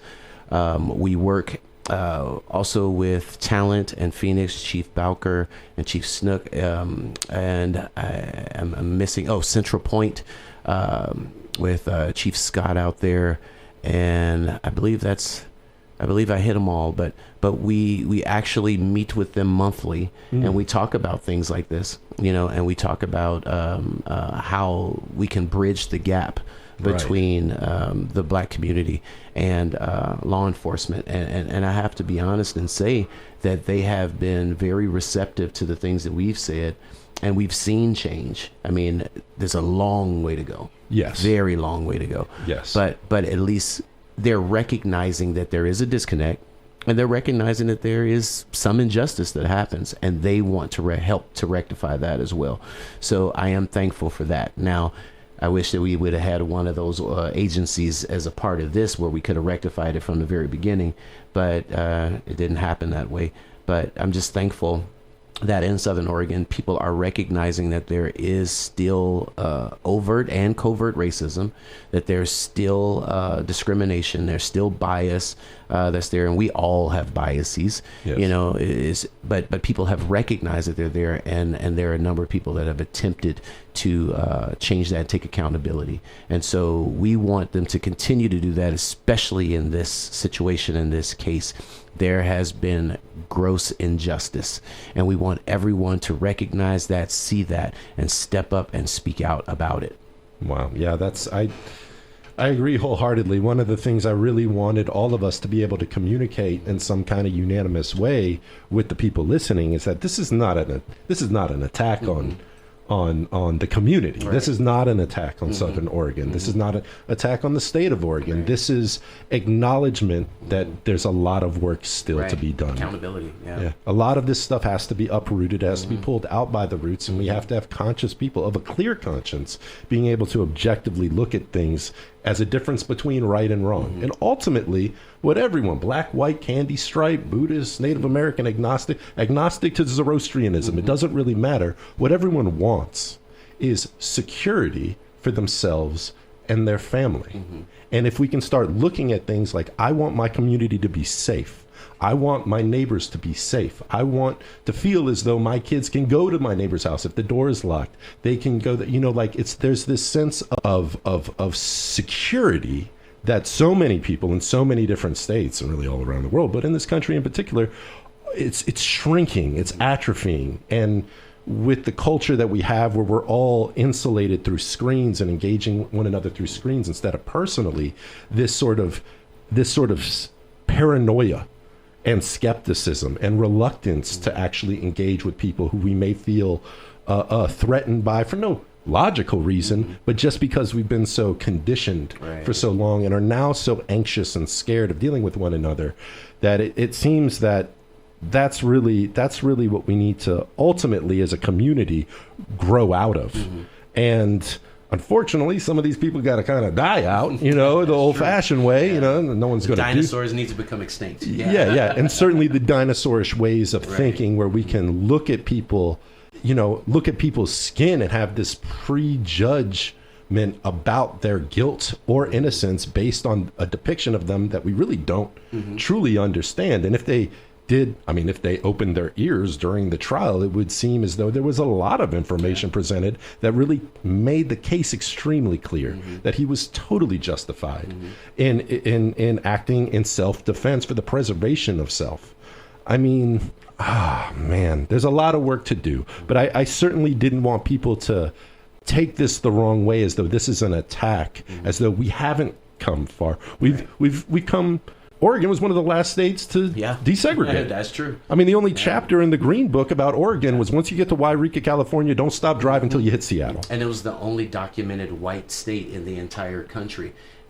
We had at least 8 white states, but Oregon was the only one bold enough to actually put it in their constitution. Yeah. There's a very long history of black people being made to feel very unwelcome. Mm-hmm. Yeah. And, here Hakiym, a black firefighter, comes from out of state to help us with our devastating wildfires. I don't think he's feeling very welcome right now. No. And I would like to make a point, if there's any firefighters, even not of Josephine County, maybe of Jackson County, but if there's any firefighters out there who this is hitting home, I do know, because of that fraternal brotherhood and that sense of family, there's a big, cops don't snitch on other cops, and firefighters don't dob out other cops. Like, we understand how that naturally develops, but the reality of this is the person who has exhibited themselves as a liability for the well-being of the department, as well as their co-workers, is the one who's walking free and getting paid from the $90 a month that Hakiym is doing this telemarketing work within the jail, as he's putting together plans of how he's going to effectively help youth and other marginalized people once he is able to get out. And without the community coming together unanimously to demand justice for Hakiym, what's the only option he has to look forward to? Maybe in a couple years he might get an appeal trial. We really don't know. Yeah, not acceptable. Yeah, that's just unacceptable. I mean, from my perspective, that's unacceptable. And I commend him because, to be honest, I mean, I'm originally from Chicago, and I've been here in Oregon for 14 years. To be honest, if I was in Hakiym's shoes and I had been attacked and I'm now sitting in jail, I think as soon as I got out, I'd run as far as I could away from the place where it happened. Right. And so I wholeheartedly commend him that he has stated that when he gets out, he wants to do this work here in this community so that it doesn't happen to someone else. I love it. Yeah, that's just, once again, just a testament to his true character beyond whatever misinformation has been purported to be 90% inaccurate in a court of law. So, it's pretty. Wow. Anyway, we have 6 minutes, guys. We have 6 minutes till the end of the program. And is there anything else that we need to make clear or just reiterate for the people as far as where they can find the exoneration letter, whatever? Well, I guess we'll reiterate Justice for Hakiym email.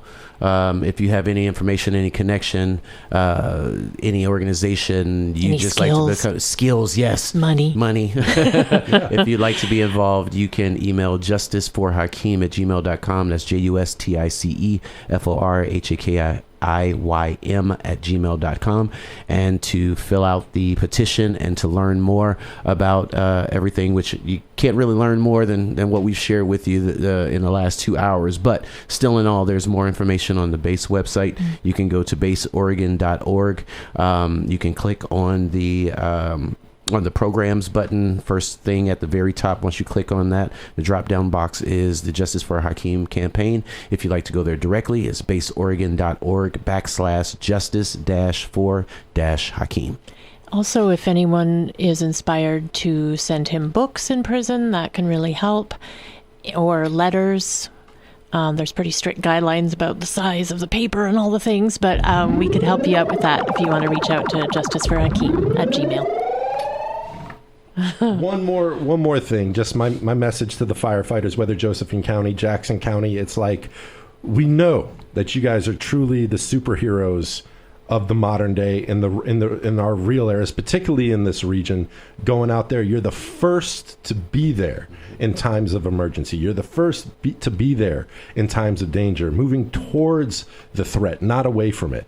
So maybe in a metaphorical sense, you can do the same thing on behalf of Brother Hakiym. You can be the one to put your foot in the hot water or whatever it is, even if maybe a business doesn't like it, even if maybe a department it's not in their PR interest or whatever. I mean, justice I mean, a resounding call for justice. And for some reason, I think that firefighters who may be beholden to some sort of loyalty in some kind of way, I agree. I think you should have that fraternal brotherhood and camaraderie for those who... Shout out to the sister firefighters. And the sisterhood, the brotherhood and sisterhood of the flame. Thank you so very much. And I'm just going to let you guys finish it off and cue up one last song here for the Conflict of Interest special edition of Justice for Hakiym here on KSKQ 89.5 FM in Ashland, Oregon. Thank you so much, Tina Joe,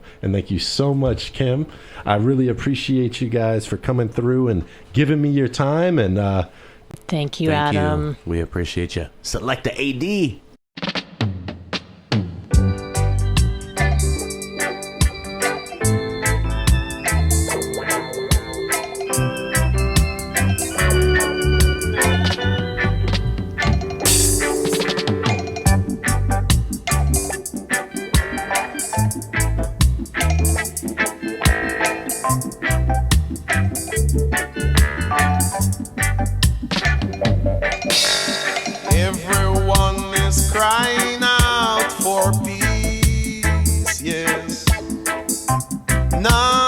Crying out for justice.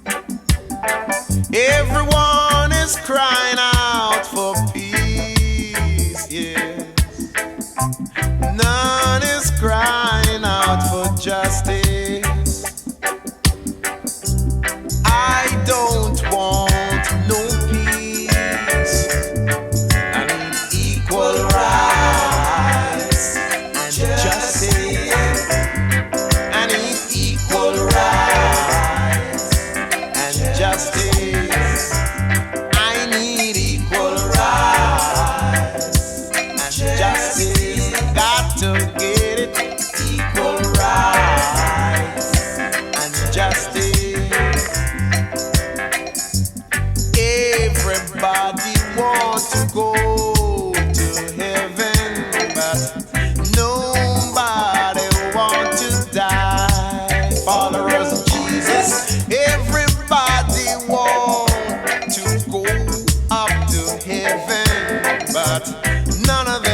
None of them want to die.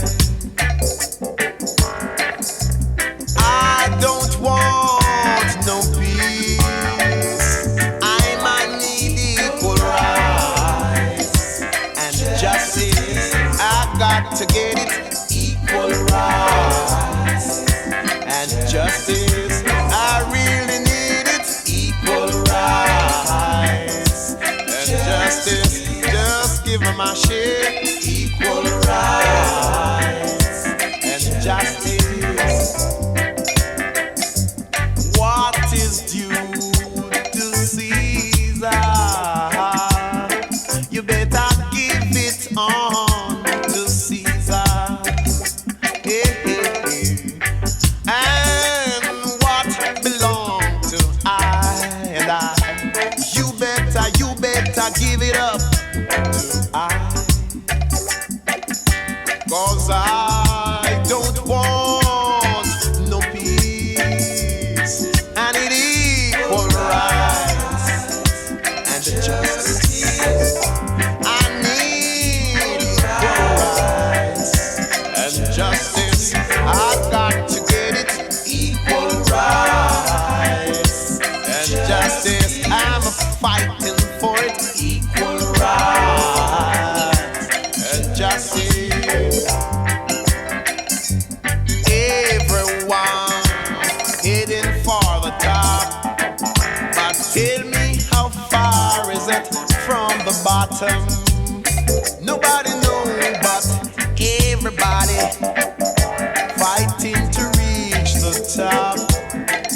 How far is it from the bottom? I don't want no peace. I want equal rights and justice. I need equal rights and justice. I've got to get equal rights and justice. I really need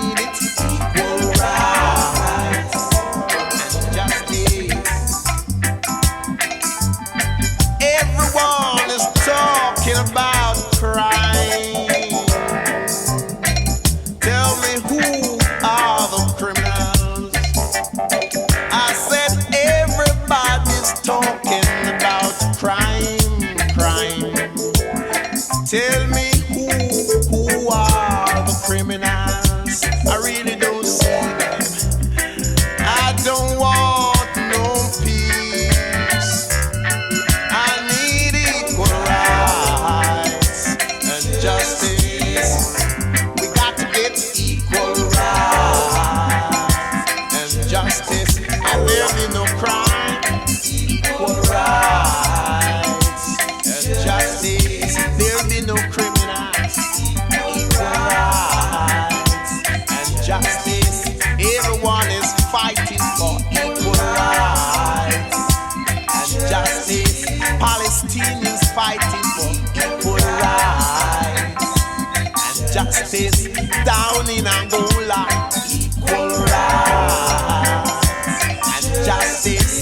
Down in Botswana, equal rights and justice.